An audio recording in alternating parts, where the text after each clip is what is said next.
scan this. Sovi is here. Let's level up. Economic growth questions love this trick. The best measure is not just bigger output, but output adjusted correctly, and we can spot it fast.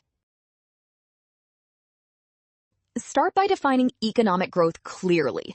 We want an economy producing more goods and services over time, so measures like budget balance or labor force participation are not direct output measures. Next, adjust for inflation, because nominal GDP can rise just from higher prices, not more actual production, and the Consumer Price Index tracks prices, not total real output.